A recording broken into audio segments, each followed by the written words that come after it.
Hello mga kababayan, magandang buhay at magandang araw uli sa inyo at muli tayong nagbalik dito sa Matanao. Yan. Hindi pala tayo nagbalik mga kababayan kasi hindi pa tayo umuwi. Kaya before tayo umuwi ng Davao bukas, uwi tayo ng Davao bukas mga kababayan.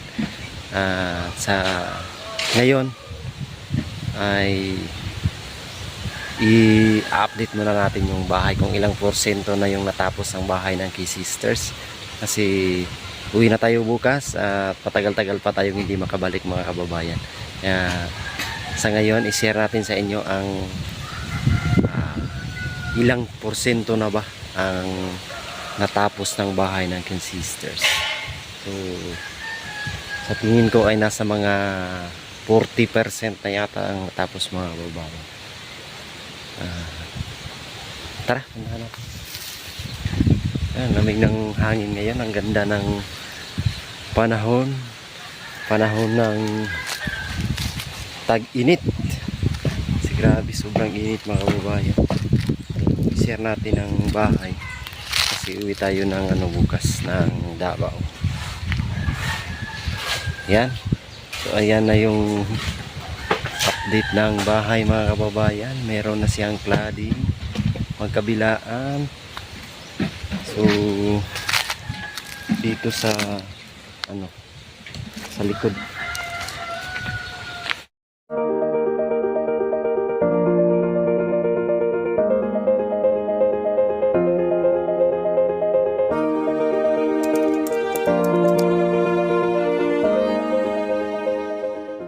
ayan yung sa likod po.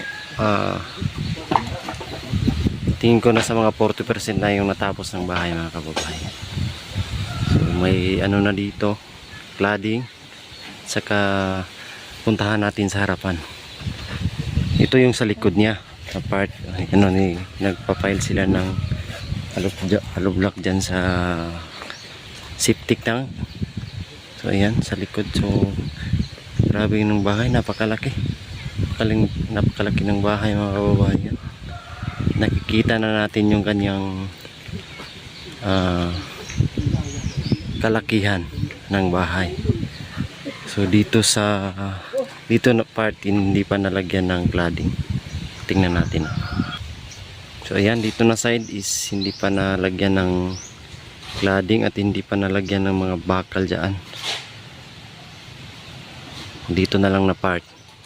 So dito na side sa likod, tapos doon sa kabila is meron na, at dito sa harap, ito yung harap dito na side, meron na din.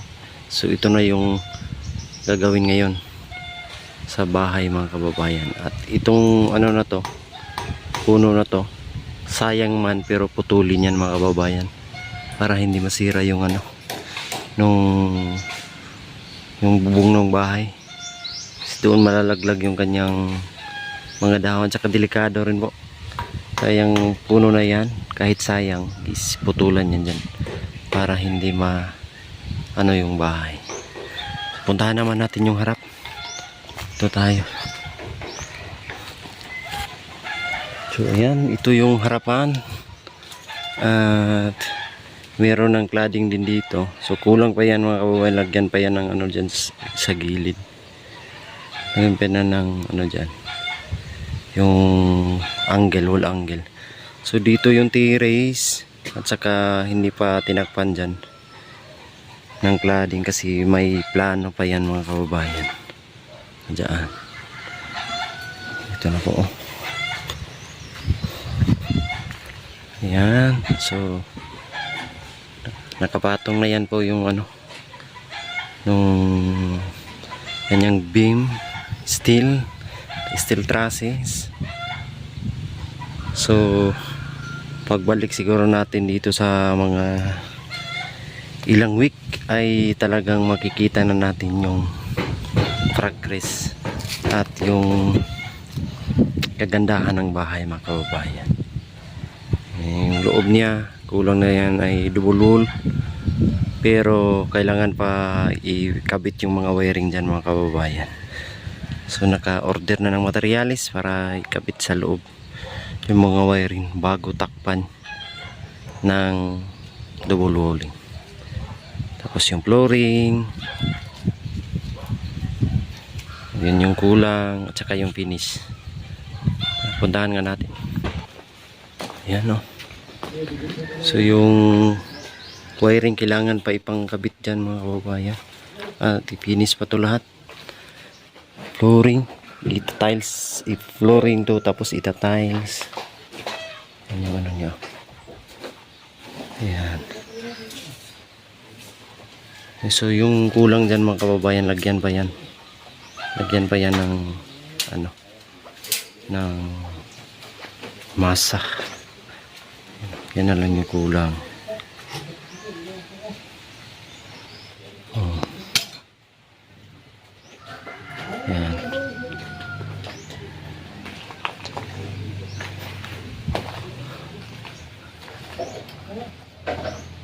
Yan o.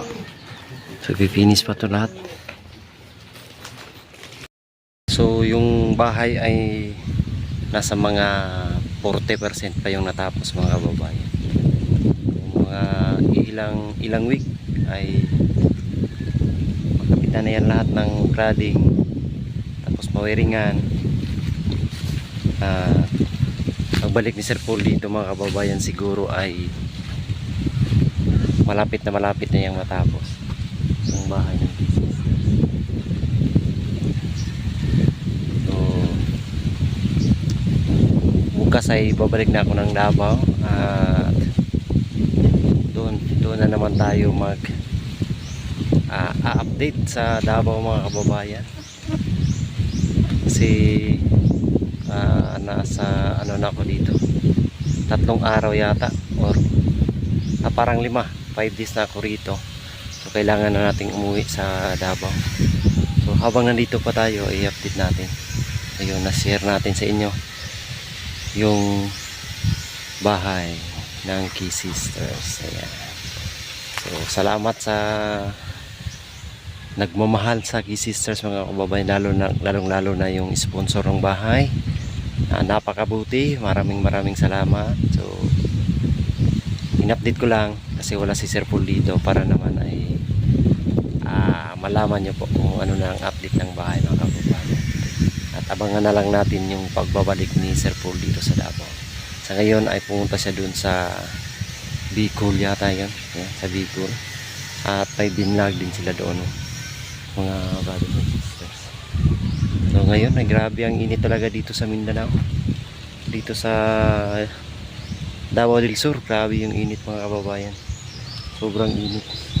Yung mga lupa ay talagang tuyo na tuyo. Meron ng mga yan, bibitak-bitak na sa sobrang init. Pero maigi na, mayroon silang ano dyan, tubig. May mga puno-puno rin dito sa pali-paligid.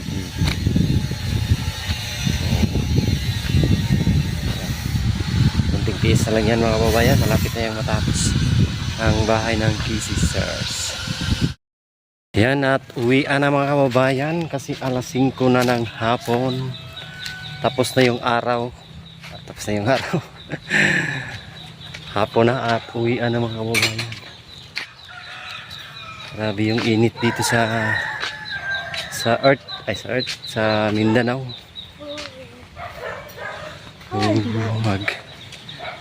Nagligpit na ng mga gamit at uuwi na kami ngayong araw.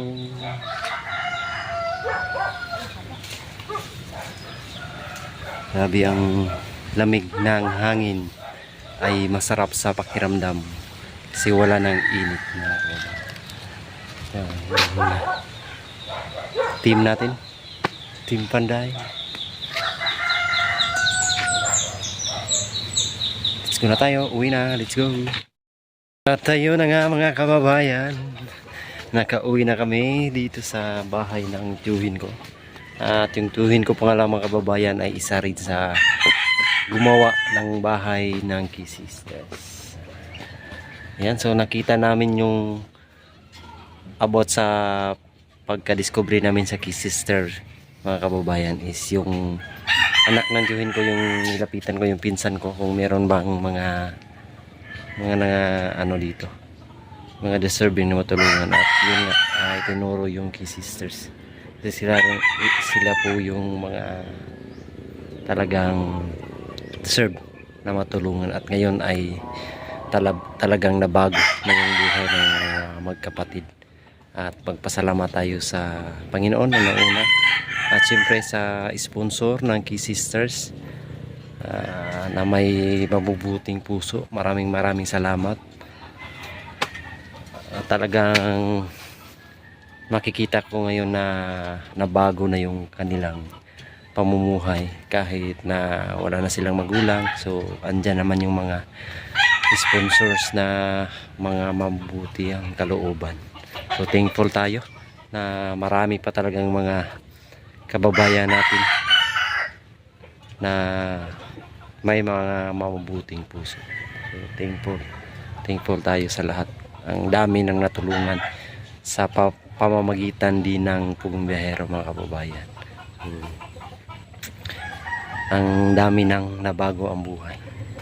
Ayan lang po, at mag-relax na tayo kasi tumulong tayo doon sa paggawa ng bahay. Kaya maraming salamat din po sa inyong suporta at pagmamahal sa atin at sa buong Pugong Biyahero team. Huwag niyo pong kalimutang i-subscribe, i-share at i-like yung mga videos na ina-upload natin at ng buong PB team. We love you all. God bless. Peace.